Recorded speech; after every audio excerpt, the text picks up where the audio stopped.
뉴스브리핑 더 보기 뉴블 더 시간입니다.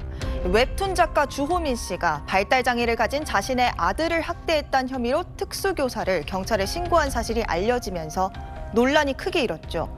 해당 교사는 이 사건으로 직위 해제됐었는데 오늘부로 다시 학교로 돌아가게 됐습니다. 임태희 경기도 교육감은 어제 자신의 SNS에 주호민 작가의 발달장애 아들을 학대한 혐의로 기소돼 직위 해제된 초등학교 특수교육교사를 오늘부로 복직시키기로 했다고 밝혔습니다. 여기에다 선생님들이 더 이상 혼자 대응하지 않도록 교육청이 기관 차원에서 대응하겠다면서 진상이 명백하게 규명되기 전까지는 선생님들에 대한 무분별한 직위 해제를 하지 않겠다고 선언했습니다. 앞서 해당 특수교사 변호인 측은 아동학대 논란에 대해 SBS 취재진에게 수차례 문제 활동을 반복하던 해당 학생을 지도하던 중 혼잣말로 짜증이 섞인 발언을 한 것은 맞지만 아동학대는 아니었다고 주장했습니다.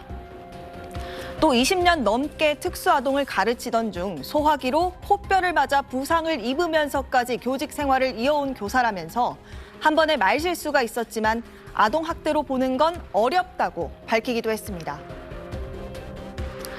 이렇게 아동학대 민원으로 신고된 교사가 실제 학대 여부와 상관없이 수업에서 배제되거나 직위 해제되는 경우가 빈번하다는 지적은 이 현장 교사들 중심으로 이어져 왔습니다. 현행 교육공무원법에 따르면 임용권자는 아동학대로 인해 수사기관의 조사를 받는 경우에 직위 해제할 수 있다고 돼 있기 때문입니다. 일단 그 직위 해제 자체는 되게 다행스러운 일인데요. 그게 실제로 실행이 현장에서 잘 되는지는 좀 지켜봐야 될 것 같습니다. 사실 좀 안타까웠던 게 처음부터 직위 해제가 될 필요가 없었던 건이거든요.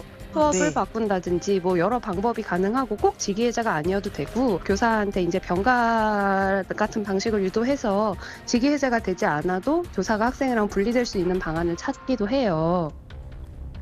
서울교사노조도 무고성 아동학대 신고로부터 교사를 보호할 수 있는 조치를 마련하고 아동학대 신고를 당했을 때 결과가 나올 때까지 직위가 해제되지 않도록 보호 조치를 마련해달라고 촉구하기도 했습니다. 이에 이주호 교육부 장관은 국회에서 관련 내용에 대한 방침을 세우겠다고 밝혔습니다. 사실 조금 설명을 드리면 저희가 유력하게 지금 검토하고 있는 방안이 이게 아동학대로 이제 수사가 개시돼 버리면 그럼 바로 이제 교사들이 면직이 됩니다. 그 아이를 못 가르치게 되기 때문에 직위 해제가 되기 때문에 이 부분을 좀 해소하려면 그 수사 개시 전에 반드시 좀 교육청과 협의하도록 하는 조항을 지금 법조항을 한편 교육부는 초중등 교사를 대상으로 해서 이달 안에 교권 보호 종합대책을 발표할 예정인데 특수교사와 유아교사를 보호하기 위한 매뉴얼도 함께 마련하기로 했습니다.